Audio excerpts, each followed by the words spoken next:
Welcome to this episode of the Sports Detective Podcast Show. My name is James Williams, and today Texas is back, and not in a good way.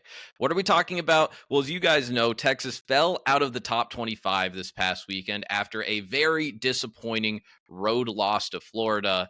And it was very disappointing because this Florida team did not look that good. They were 1-3 to start the season. I believe their only other win this year was against Longwood. And Steve Sarkisian, the head coach of Texas, was asked on Monday about their recent struggles to start off the season. And he gave a quote that, if I were a Texas fan, would make me absolutely furious. Let's go ahead and read what Sark said to the media. Sark addressed Texas's struggles. I mean, take the other, how many teams are there in college football? 136. Take the other 135 and have them play at Ohio State and at the Swamp.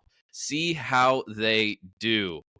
Oh boy, oh boy. If I was a Texas fan, I would be pretty upset with that quote there from Steve Sarkisian because, I was thinking about this today. And I was thinking about Texas. Steve Sarkisian owes James Franklin and Arch Manning. He needs to get them in a room and just buy them dinner or something because they are really kind of the poster boys of underwhelming disappointment for the 2025 college football season. But Penn State was getting a lot of crap this weekend because they fell out of the top 25 from being a preseason top 5 team. Well, Texas was number 1 in the country, and they did the same thing, and they fell out of the top 25. And Arch Manning, he hasn't played well, but he has been kind of like the real poster boy of hey, Texas is bad this year because of Arch Manning. But if you actually have been watching Texas this year, yes, Arch has not played well. He has missed receivers. He has been inaccurate. He has seemed to have this lack of composure at times that, is very kind of surprising, just kind of knowing his background. But this Texas team is just very clunky. They're very clunky when you watch them offensively. If you go through, their broad stats for just the team in general, the defense's stats are absolutely sensational. It didn't look that way against Florida on Saturday, but for the first 4 games of the year, Texas's defense was absolutely phenomenal. The offense, if you're just looking at yards and points, isn't at a level that you would think a Steve Sarkisian offense would be, but is better than you would think. But really, if you look at a few other stats, if you just go a little bit deeper on some stats for Texas this year, this one actually shocked me when I read this one. They're one of the worst penalty teams in all of college football. They average 8.8 penalties per game. That's 129th. That is 76.6 yards a game off penalties. That's 127th. If you're giving the other team 76 yards a game, I'm sorry, that just makes it a lot harder for you to win. If you look at just efficiency, this is a team that's 92nd in third down efficiency. They're 84th in red zone success rate. And that kind of matches what you see when you watch the team. This is a team that is clunky. This is a team that does not seem that well coached.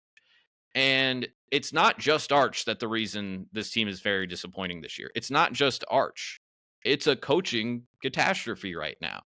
And the way I'm looking at, this Texas team, I just don't know how they are going to finish the rest of the season. They're unranked for a reason.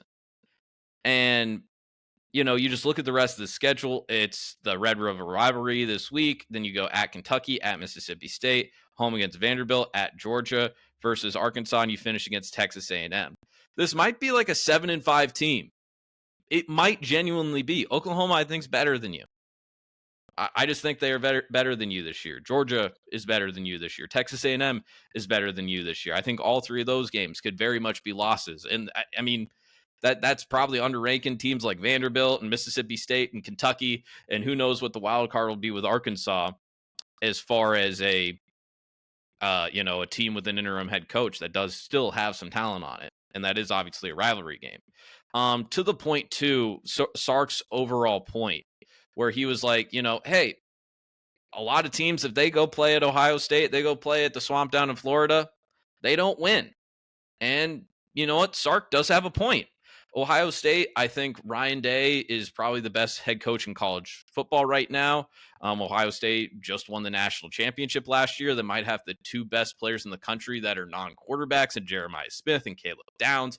No shame losing a close loss to Ohio State to start off the season. And you know what? Yeah, you lose at Florida. Florida's a very tough place to play. But guys, literally just a month ago, USF walked into the Swamp and won. Last year, Miami and Texas A&M won at the Swamp. The year before that, 2023, Arkansas and Florida State won at the Swamp. The year before that, Kentucky and LSU won at the Swamp. Every single year, Billy Napier has been there at Florida. Multiple teams every single year come into the Swamp and win. Billy Napier is a below 500 coach at Florida. And you know what? If Florida is a top 10 team, yeah, no shame of losing there. They're not that this year. They're 1-3.